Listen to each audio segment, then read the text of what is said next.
नमस्कार। मैं डॉक्टर जितेंद्र पाकड़, सहायक आचार्य दर्शन शास्त्र विभाग, राजकीय महाविद्यालय करौली।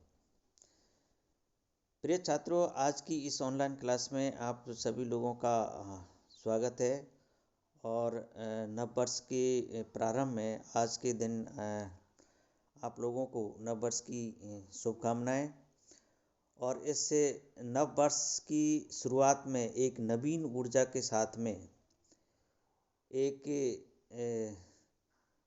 नई रिजोल्यूशन के साथ में आप अपना अध्यापन और अच्छी तरह से प्रारंभ करेंगे। इसी के साथ में आज से हम शुरू करते हैं नीति शास्त्र, जो बीए पार्ट फर्स्ट का द्वितीय प्रश्न पत्र है। इस द्वितीय प्रश्न पत्र में नीति शास्त्र में कुछ भारतीय एवं पाश्चात्य दर्शन के टॉपिक है। इन टॉपिक्स की हम विभिन्न वीडियोस के अंतर्गत अध्यापन और अध्ययन करेंगे। आज हम इस प्रथम जो इकाई है, इस प्रथम इकाई में दो जो टॉपिक आपके हैं, नीति शास्त्र की प्रकृति एवं प्रसार क्षेत्र, और दूसरा जो टॉपिक है यूनानी नीति शास्त्र।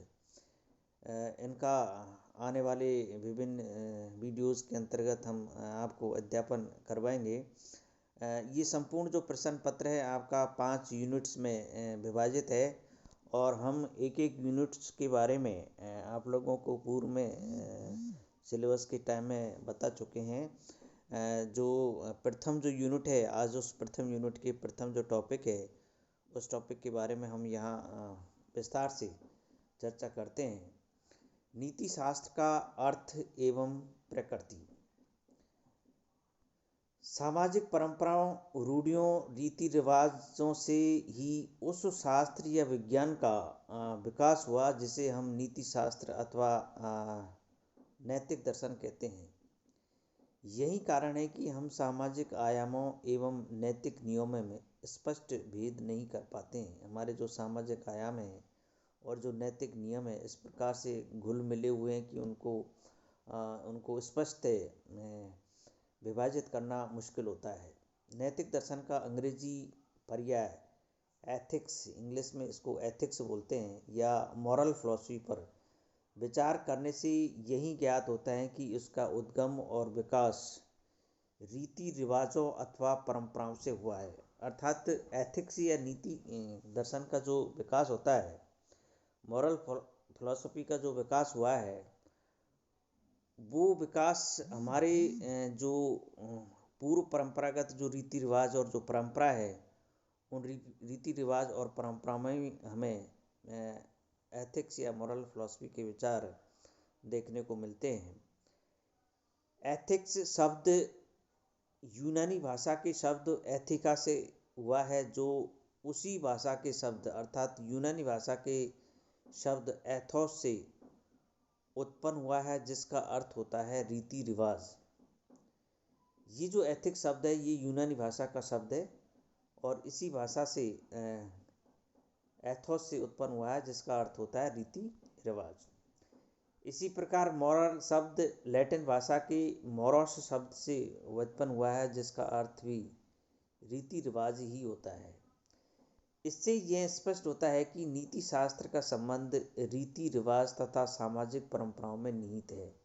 यानी नीति शास्त्र का जो रिलेशन है वो समाज की जो रीति रिवाज, जो परंपराएं हैं, सामाजिक जो आयाम है उनमें निहित होता है। परंतु वर्तमान में नीति शास्त्र की परिभाषा में काफ़ी अंतर आ गया है। अतः नीति शास्त्र वह मानवीय अथवा आदर्श मूलक विज्ञान है जो सामाजिक जीवन व्यतीत करने वाले सामान्य मनुष्यों के आचरण या ऐच्छिक कर्मों पर निष्पक्ष एवं व्यवस्थित रूप से विचार करके उनके संबंध में उचित अनुचित अथवा शुभ अशुभ का निर्णय देने के लिए मापदंड प्रस्तुत करता है।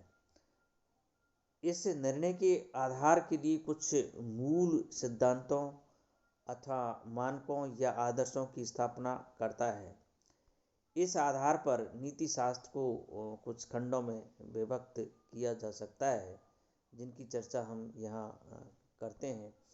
तो इस प्रकार से हम ये देखते हैं कि जो नीति शास्त्र है, विशेष रूप से जो आदर्श मूलक जो विज्ञान है, जो सामाजिक जीवन, जो समाज में रहने वाले जो सामान्य व्यक्ति है, और सामान्य व्यक्ति की जो सामान्य इच्छाएं या इच्छिक जो कर्म होते हैं, और निष्पक्ष और व्यवस्थित रूप से विचार करके उनके संबंध में उचित अनुचित या शुभ अशुभ का निर्णय देने के लिए जो मापदंड प्रस्तुत करते हैं, उन मापदंडों के आधार पर हम मूल सिद्धांतों और मानकों या आदर्शों की एक स्थापना करते हैं। तो इस आधार पर हम नीति शास्त्र को कुछ खंडों में विभाजित कर सकते हैं। जैसे नीति शास्त्र एक विज्ञान है। विज्ञान वह है जो क्रमबद्ध अध्ययन किया जाता है। तो नीति शास्त्र में एक क्रमबद्धता निहित होती है, इसलिए नीति शास्त्र को एक विज्ञान कह सकते हैं। अर्थात नीति शास्त्र एक विज्ञान है। यह आदर्श मूलक विज्ञान है, न कि विवरणात्मक। यानी व्यक्ति के कर्मों को, इच्छिक कर्मों के बारे में ये कुछ सिद्धांतों को प्रतिपादन करते हैं, इसलिए इसे आदर्श मूलक विज्ञान कहा जाता है। तीसरा यह कि यह मनुष्यों की आचरण का मतलब मनुष्यों की जो इच्छिक कर्म है उन पर विचार करता है, अनिच्छिक कर्मों पर नहीं। तो मनुष्य की इच्छिक कर्मों पर यह विचार करता है। चौथा यह है कि यह समाज में रहने वाले सामान्य मनुष्यों के आचरण के संबंध में ही निर्णय देता है। जो सामान्य जो मनुष्य है, जो समाज में रहते हैं, उनके जो आचरण है उनके संबंध में ये निर्णय देता है। पांचवा यह है कि यह मूलभूत सिद्धांतों एवं आधारभूत आदर्शों की स्थापना करता है। तो ये इस प्रकार से कुछ 5 बिंदु हैं जो नीति शास्त्र के बारे में या नीति शास्त्र के कुछ नियम या इनके स्वरूप जो देखने को मिलता है, वो इन 5 बिंदुओं के माध्यम से हम देख सकते हैं। जो विज्ञान किसी विषय का केवल तथ्यात्मक वर्णन करते हैं उन्हें विवरणात्मक विज्ञान कहते हैं। जैसे विवरणात्मक और आदर्श मूलक विज्ञान में उनमें मेन जो मुख्य जो अंतर है वही होता है कि जो तथ्यात्मक केवल तथ्य, जो तथ्य जैसा उनका वर्णन किया जाता है उसे हम विवरणात्मक विज्ञान कहते हैं। जैसे वनस्पति शास्त्र यानी वनस्पति विज्ञान, जीव विज्ञान, मनोविज्ञान आदि। और जो विज्ञान किसी विवरण का तथ्यात्मक वर्णन न करके केवल मूल्यांकन करते हैं वह आदर्श मूलक विज्ञान कहलाते हैं। तो आदर्श मूलक विज्ञान में नीति शास्त्र, तर्कशास्त्र और सौंदर्य शास्त्र आदि को सम्मिलित करते हैं। तो ये यहाँ स्पष्ट रूप से आपके अंतर स्पष्ट हो जाना चाहिए कि जो विवरणात्मक विज्ञान है वो तथ्यात्मक वर्णन करता है, और जो मूल्यांकन जो है विज्ञान है, जो आदर्श मूलक विज्ञान है, वो तथ्यात्मक वर्णन करके केवल मूल्यांकन करता है। तो ये इसमें विशेष रूप से अंतर हमें देखने को मिलता है। आदर्श मूलक विज्ञान में नीति शास्त्र प्रमुख रूप से है ही, इसके बाद में तर्कशास्त्र, सौंदर्य शास्त्र आदि इसमें सम्मिलित किए जाते हैं।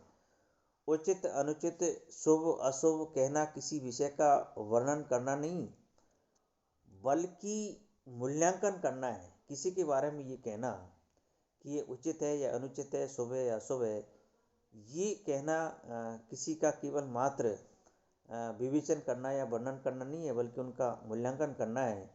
नीति शास्त्र का उद्देश्य मनुष्य और उसके कर्मों का तथ्यात्मक वर्णन न करके उनके मूल्यांकन का मानक निरूपण करता है, यानी मानक निरूपण करना इनका उद्देश्य होता है। नीति शास्त्र मनुष्य के केवल इच्छिक कर्मों का ही मूल्यांकन करता है।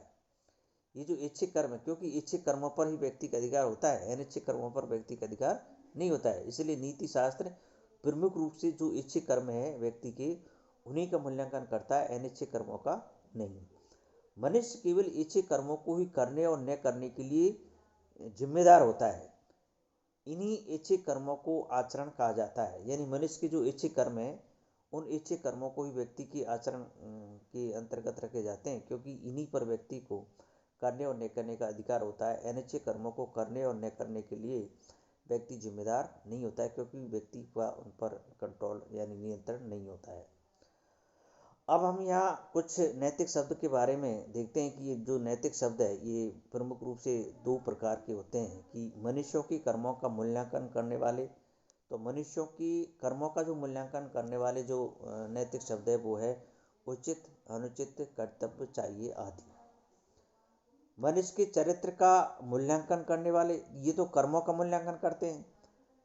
और इसके बाद में मनुष्य का जो चरित्र है, उस चरित्र का जो मूल्यांकन किया जाता है वो शुभ अशुभ, अच्छा बुरा, प्रशंसनीय निंदनीय आदि शब्दों के माध्यम से किया जाता है। तो ये दो प्रकार से नैतिक शब्द है। एक तो कर्मों का, व्यक्ति की जो कर्म है उनका मूल्यांकन करने वाले, तो जो कर्म अच्छे होते हैं उनको उचित कहते हैं, जो कर्म बुरे होते हैं उनको अनुचित कहते हैं। कर्तव्य क्या होना चाहिए व्यक्ति का और चाहिए आदि शब्दों से ये व्यक्ति के कर्मों का मूल्यांकन मात्र होता है। और व्यक्ति का जो चरित्र है उस चरित्र के मूल्यांकन के लिए हम शुभ अशुभ, अच्छा बुरा, प्रशंसनीय निंदनीय, कि व्यक्ति अच्छा है या बुरा है, ये व्यक्ति के चरित्र को निर्धारित करते हैं। तो इस प्रकार से ये दो प्रकार के नैतिक शब्दों का की हम यहाँ बात करते हैं। अब यह है नैतिक निर्णय। नैतिक निर्णय में कर्तव्य का बोध निहित होता है। इसके अंतर्गत व्यक्ति की आचरण, चरित्र आदि का मूल्यांकन किया जाता है। यानी नैतिक निर्णय के अंतर्गत जो व्यक्ति होता है उसके कर्तव्य का बोध निहित होता है। इसके अंतर्गत व्यक्ति के आचरण, चरित्र इनका मूल्यांकन किया जाता है। तथ्यात्मक जो निर्णय होते हैं, तथ्यात्मक निर्णयों में वस्तु से संबंधित तथ्यों का केवल वर्णन होता है, उनका मूल्यांकन नहीं किया जाता। तथ्यात्मक शब्द या तथ्यात्मक निर्णय होते ही इस प्रकार के हैं कि केवल हम उसका विवेचन करते हैं, वर्णन करते हैं, उनका मूल्यांकन नहीं करते। नैतिक निर्णय और कानूनी निर्णय दोनों में व्यक्ति का मूल्यांकन किया जाता है। जो नैतिक निर्णय होते हैं और कानूनी जो निर्णय होते हैं, उन दोनों में व्यक्तियों का मूल्यांकन किया जाता है। परंतु कानूनी निर्णय का मानक राज्य का कानून होता है, ये राज्य निर्धारित करता है।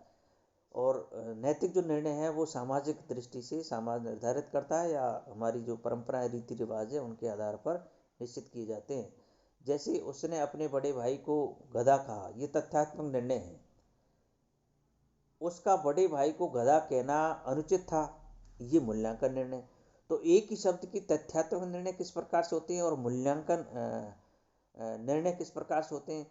तो किसी व्यक्ति को ये कहना कि भाई, कोई व्यक्ति ले लो या भाई ले लो कोई भी, कि भाई वो गधा है, या हम एक ऐसे शब्द से उसको इंडिकेट करते हैं, तो वो तथ्यात्मक निर्णय होने। अब हम उसी शब्द को ये कहें कि उसके बड़े भाई को गधा कहना अनुचित था, तो ये जो अनुचित शब्द है ये मूल्यांकन को निर्धारित करता है। तो इस प्रकार से ये यहाँ पर हम उसको क्लियर करते हैं, स्पष्ट करते हैं कि जो तथ्यात्मक निर्णय किस प्रकार के होते हैं और मूल्यांकन निर्णय किस प्रकार के होते हैं।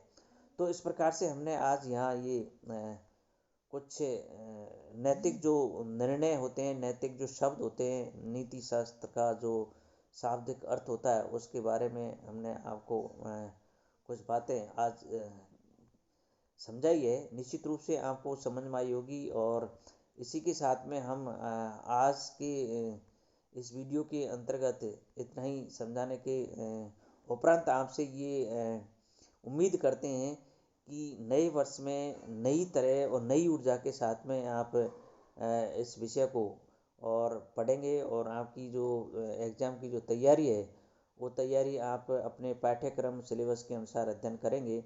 और हम प्रयास करेंगे कि आपके सिलेबस के अनुसार ही आपको रीडिंग मटेरियल उपलब्ध करवाएं, आपको अच्छे अच्छे वीडियो उपलब्ध करवाएं। निश्चित रूप से आपको बहुत लाभ होगा, आप ध्यानपूर्वक सुनेंगे, ऐसी मुझे उम्मीद है। धन्यवाद।